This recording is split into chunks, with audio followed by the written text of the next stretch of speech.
Broadway, anong... Hindi, Mark, yung huli niyang Hindi, I mean after ng mga musical.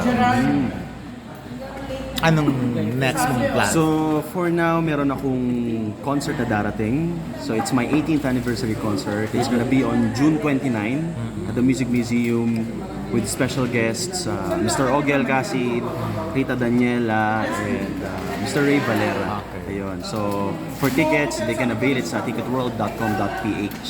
Excited ka Bakit ba? lang kinuha mong guests? Bakit silang kinuha mong guests? Sa 18th anniversary? Obviously si Kuya Ogie, he's one of my idols.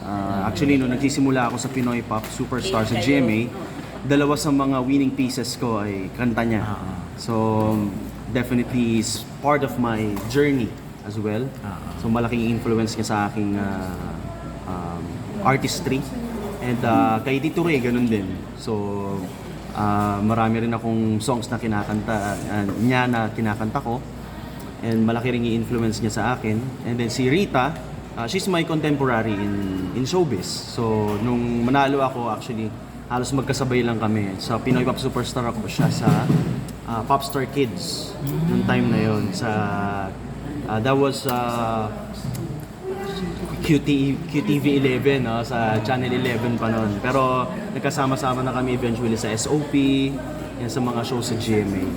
Pero ang bilis ng panahon, 18 years na agad-agad. It's crazy. Looking back, anong Oo mga nga eh. major changes sa buhay mo? Napakadami. Aside from bukod sa marami ng sapatos, di ba? Kasi noon, alam mo na, issue sa'yo yung shoes. Bale, napakadami na nabago. Siyempre, unang-una, sa career ko, kumbaga marami na ako na-explore.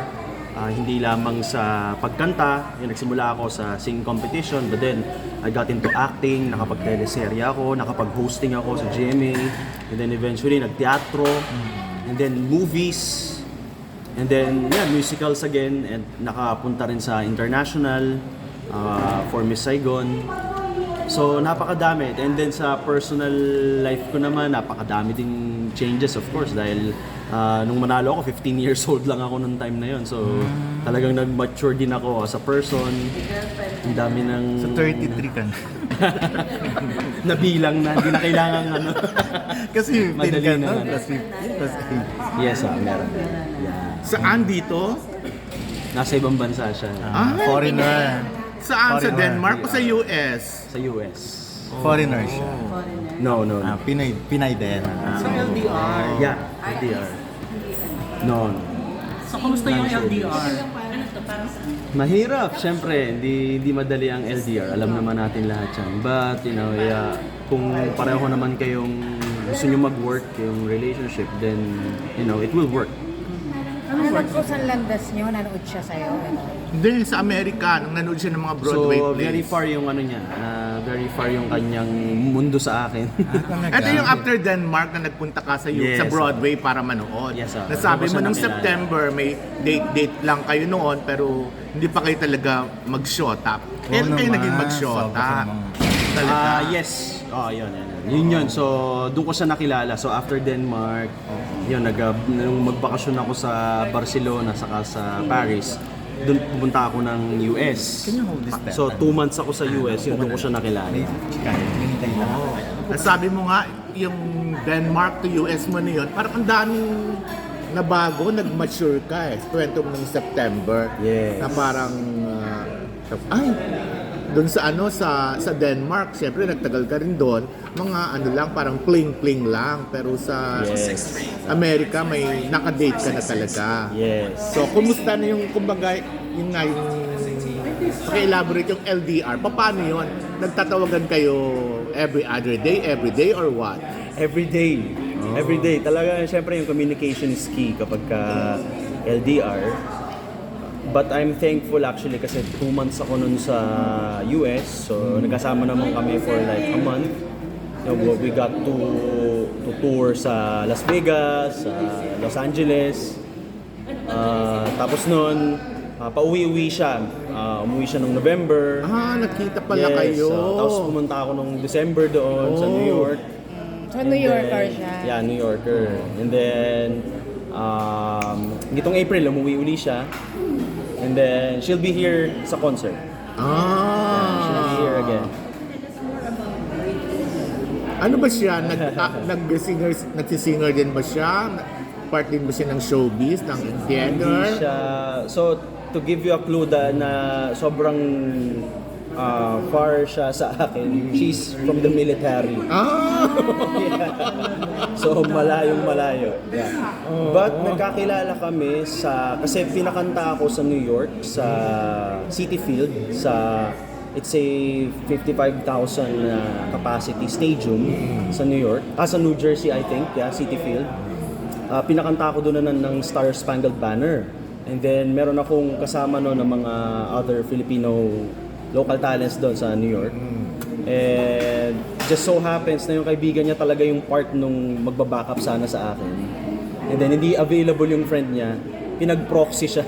Parang substitute. Sabi, friend, baka pwedeng ikaw muna yung sa akin, mag-substitute. And then, ayun, parang siguro destiny, found us. Alam mo yan, nag-align yung stars kasi paano, di ba, parang I've been to Denmark, ang dami kong pinupuntahan bansa. Sa Denmark, dapat nakakilala ako doon dahil 6 months ako doon. Kumbaga, ito, very, kumbaga aksidente pero parang nag-align lahat. Nag-click kayo agad. Yung sitwasyon and yung mga pangyayari. So, She's a bit Grabe older. yung tanda, no?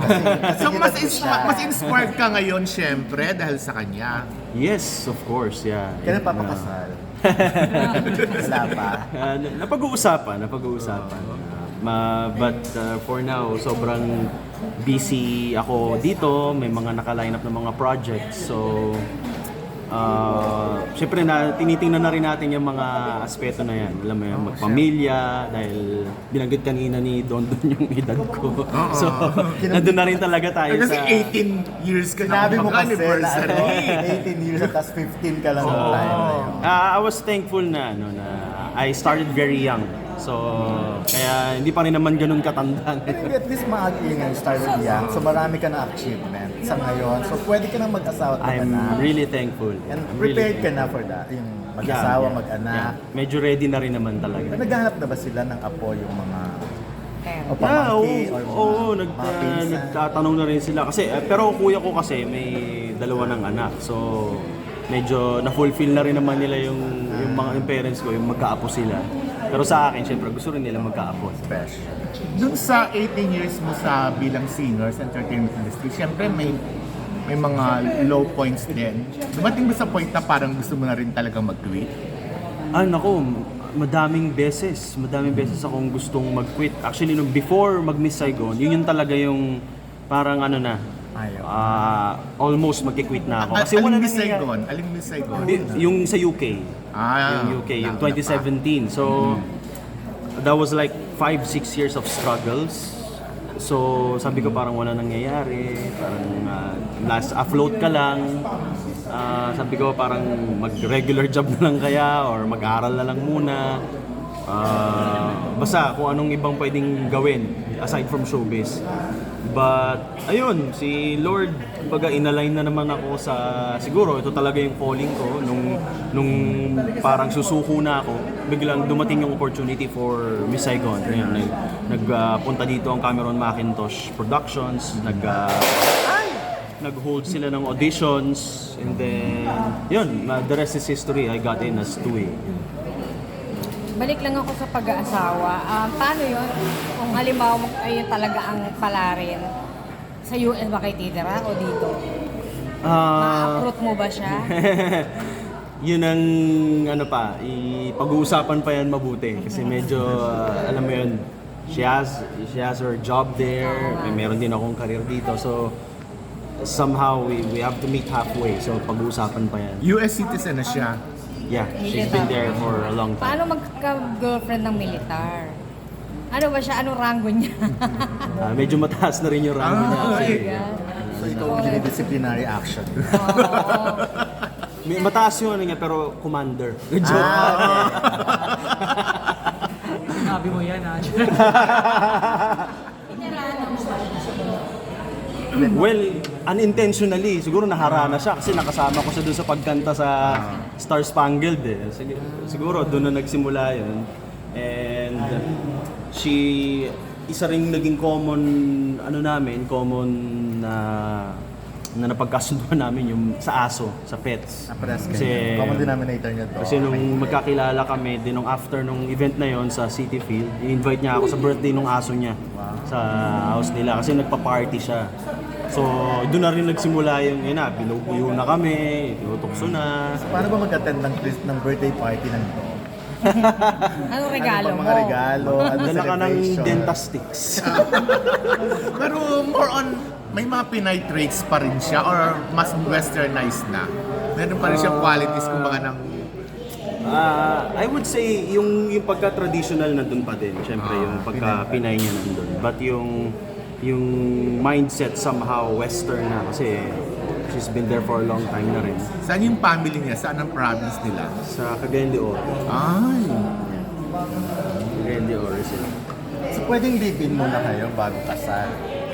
Tingnan natin. kung Siya ano. parang ano na rin naman eh. Ah. Pero ikaw ba, hindi mo gusto yung gano'n? Okay lang din naman. Yan, open-minded naman tayong tao eh. So pwedeng baby rin muna bago kasal. We can explore that as well. Yeah. So never kanya napanood sa Miss Saigon? Hindi, kasi nung magkakilala kami, tapos na yung stint ko eh. Wala na ba susunod? Wala pa so far. Well, maybe next year. Kaya ano ka naman kagaling magsalita ng Denmark? Ano bang salita? Nako, nakalimutan ko na. Kalimutan mo? Yay Elskaday na lang natatandaan ko. Yay Elskaday. Yeah, nakalimutan ko na kasi pag hindi mo na kasi Iba yung araw-araw. oo, nung nandun ako kasi syempre may mga nakakausap ka, nate-train ka. Pero wala na, it's been 1 year. Pag break mo doon, ano ginagawa mo? Ikot ka ng ikot? Naikot mo buong Denmark? Sobrang hindi lang din kasi magkakatabi na yan eh. Pagka Denmark, Scandinavian countries, magkakatabi na yan lahat.